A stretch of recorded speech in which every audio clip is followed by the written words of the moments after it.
चलिए मैं आप सभी को एक्सेल में सेल्स वाउचर कैसे बनेगा उसके लिए आज जानकारी दे रहा हूँ।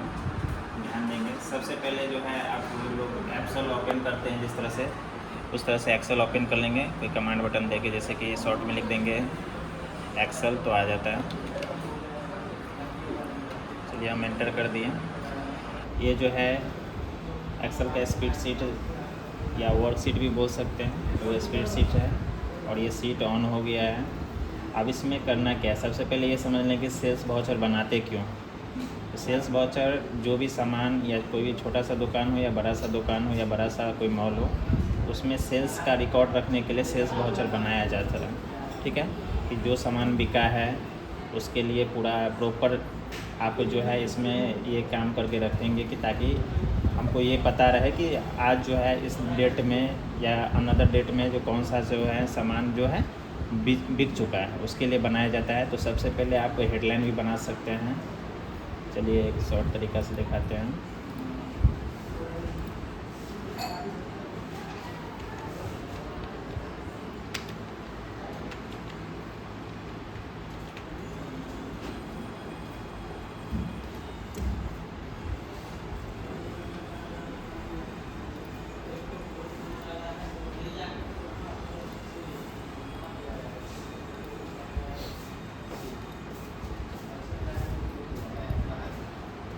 चलिए हम ये एक हेडलाइन बना दिए हैं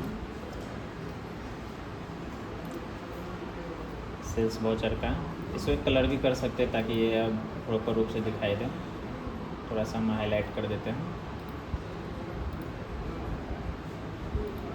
सबसे पहले जो है सेल्स वाउचर के लिए जो आप लोग पहला कॉलम लिखेंगे वो डेट होता है। ठीक है ना, कि किस डेट में हमारा सामान बिका है, तो उसके लिए डेट का देना अनिवार्य है। पहला कॉलम में डेट दे सकते हैं या एक और सा कॉलम ऐड कर लेंगे सीरियल नंबर, ताकि पता चले कि इतने क्वांटिटी इतना सामान जो है सीरियल नंबर से हमारा बिका है। तो सबसे पहले सीरियल नंबर दे देते हैं।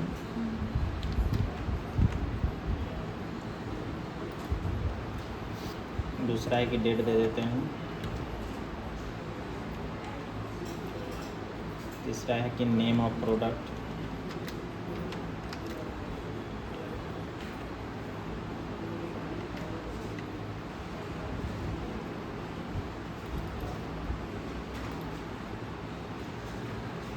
अब इसमें क्वांटिटी ऐड कर देते हैं, थोड़ा शॉर्ट में लिख देते हैं QTY। ठीक ना। अब इसमें रेट डाल देते हैं। यहाँ पे टोटल कर लेंगे। इसके बाद कोई डिस्काउंट है तो डिस्काउंट ऐड कर सकते हैं। @ हम अभी 5% का लेके चल रहे हैं। ठीक है ना। GST इंक्लूड कर सकते हैं,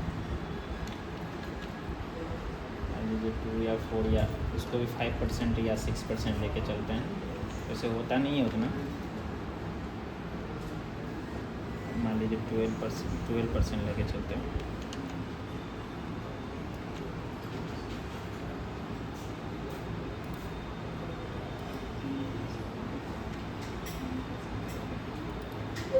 और लास्ट में जो है ग्रैंड टोटल करेंगे।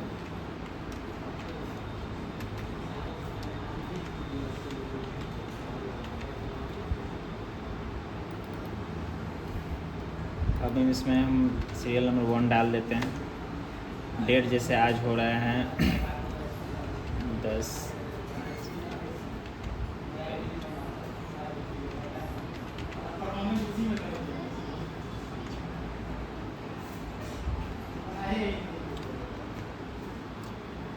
मान लीजिए हम एक फ़ोन का ही बना लेते हैं, जैसे लिख देंगे आई।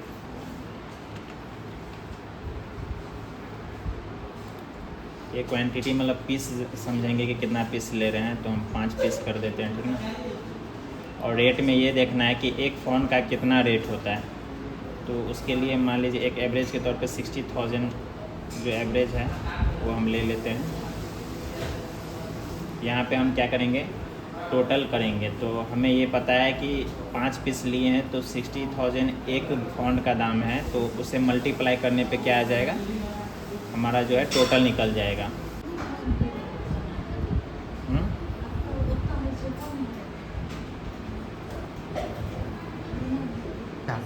चलिए मैंने ये कुछ डाटा फिल कर लिया है, जैसे कि हम कुछ फ़ोन का नाम सब दे दिए, इतना डाटा मैंने फिल कर लिया है और कितना क्वांटिटी में चाहिए उतना हम दे दिया है। कुछ एवरेज के तौर पे इसका रेट दे दिए हैं। और अब जो देखेंगे कि फार्मूला कैसे लगाया जाता है, तो इस पे ध्यान देंगे कि सबसे पहले फार्मूला लगाने से पहले इसमें ये ध्यान देना है कि इक्वल का सिंबल होना चाहिए जब फार्मूला हम स्टार्ट करेंगे तो। और हमारा देख लेंगे कि इसमें एक चीज़ परिवर्तन है, जैसे मैथ में हम जब फार्मूला लगाते हैं तो हम इसमें जो अमाउंट होता है वो लिखते हैं, तो इसमें थोड़ा सा चेंज है कि इसमें हम रो और कॉलम का जो है ना पोजीशन बताते हैं कि कौन से रो और कौन से कॉलम में लिखना है, तो इस चीज़ पे हम ध्यान देंगे। जैसे कि मानिए कि हम यहाँ पे इतना सेल जो है, इतना रो का जो हम यूज़ कर लिए हैं क्या चीज़ में, हेडलाइन देने में, तो हमारा जो डेटा चालू है तो कैलकुलेशन जो फार्मूला करता है वो डिजिट का करता है। तो इस चीज़ पे हमेशा ध्यान देंगे सभी बच्चे कि इस पे मतलब किस तरह से ध्यान देना है। चलिए हम फार्मूला लिखते हैं। सम का जो इसमें तो मल्टीप्लाई करना है, तो इसमें मल्टीप्लाई करेंगे तो जैसे कि हम देख लेंगे क्वांटिटी किस में है, डी के 9 से स्टार्ट है हमारा, यहाँ दिख रहा है ना, डी कॉलम है और डी के 9 से हमारा स्टार्ट है। तो यहाँ पे हम इक्वल जो दिए थे, देख रहे हैं कि कहीं और क्लिक करने से वो सिलेक्ट हो जाता है, तो इस पर नहीं देंगे। तो इसमें आप लिख भी सकते हैं, या तो नहीं तो इस पर आके क्लिक करेंगे तो वो सिलेक्ट हो जाएगा। और आपके कीबोर्ड में मल्टीप्लाई का सिंबल दिया होगा, उसी तरह से करना है जिस तरह से आप लोग मैथ के कैलकुलेशन में करते हैं। और दूसरा जो है हमको मल्टीप्लाई किससे करना है, तो रेट से करना है, तो रेट पे फिर क्लिक करेंगे, देन इंटर कर देंगे, तो ये हमारा जो है ये टोटल निकाल दिया है। और यहाँ पे आके डबल क्लिक करने से भी ये टोटल का निकाल देगा। आप देख सकते हैं कि सभी का ऑटोमेटिकली जो है रेट निकल गया है, टोटल निकल गया है सभी का। अब इसमें डिस्काउंट कैसे ऐड करेंगे, तो डिस्काउंट के लिए कितना % डिस्काउंट है उस तरह से देखेंगे। तो टोटल से डिस्काउंट 5% का डिस्काउंट दे रहा है, तो वही फॉर्मूला है। सबसे पहले इक्वल देंगे, हमारा टोटल किस में है, F9 से स्टार्ट है, तो F9 क्लिक करेंगे। देन जो नॉर्मली निकालते हैं उसी तरह से करेंगे, इनटू यानी मल्टीप्लाई का सिंबल लेंगे, 5% है, बाय क्या है 100।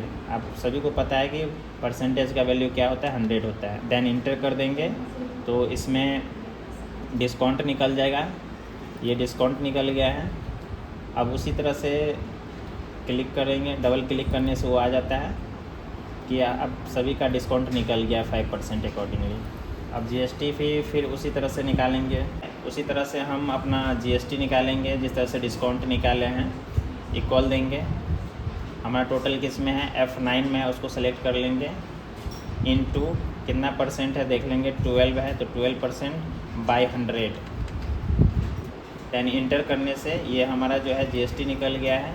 यहाँ पे डबल क्लिक भी कर सकते हैं, नहीं तो इस तरह से प्लस का सिंबल आता है, उसको पकड़ के जहाँ तक डेटा है वहाँ तक आप नीचे खींचेंगे तो वो आ जाएगा। तो हमारा ये जीएसटी निकल गया है। अब ग्रेड टोटल में ये ध्यान रखना है कि जीएसटी हम किसी भी कस्टमर से लेते हैं, ठीक है, या आप सामान खरीदते हैं या बेचते हैं, तो हमको जीएसटी ऐड होता है, माइनस करके नहीं दिया जाता है। तो हमसे जीएसटी लिया जाता है, चाहे आप परचेजर है तब पर भी जीएसटी आपको देना पड़ेगा, या सेल करते तभी आप जो है अपने कस्टमर या क्लाइंट से क्या करते हैं, जीएसटी लेते हैं, तो ये ऐड होगा। और डिस्काउंट सभी को पता है कि वो माइनस में होगा। तो इसके लिए जो फार्मूला है, इक्वल करेंगे, हमारा जो है टोटल किस में है, तो F9 में है। ये हमको डिस्काउंट माइनस करना था, तो माइनस का सिंबल लाएंगे। उसके बाद जो है डिस्काउंट 5% किस में है, G9 में है, तो इसको सिलेक्ट कर लेंगे। फिर प्लस है, क्योंकि हमको जीएसटी ऐड करना था, तो प्लस का सिंबल यूज़ करेंगे।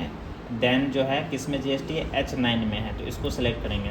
देन इंटर करने से हमारा जो एक्चुअल ग्रेड टोटल जो है इतना लेना है। तो ये हमारा सेल्स का जो अमाउंट हो गया है, ग्रैंड टोटल यूज आ चुका है। तो सभी लोग इसको जानते हैं कि डबल क्लिक करने से टोटल का निकल जाएगा। ये हमारा जो है सेल्स वाउचर तैयार हो चुका है। इसी तरह से आप अलग अलग प्रोडक्ट का, अलग अलग कंपनी में अलग अलग प्रोडक्ट बिकते हैं, तो उसके अकॉर्डिंगली आप इस तरह से सेल्स वाउचर तैयार कर सकते हैं। इसमें जो है आप कंपनी नेम भी ऐड कर सकते हैं, और बहुत सारे तरीके से आप जो है सेल्स वाउचर निकाल सकते हैं।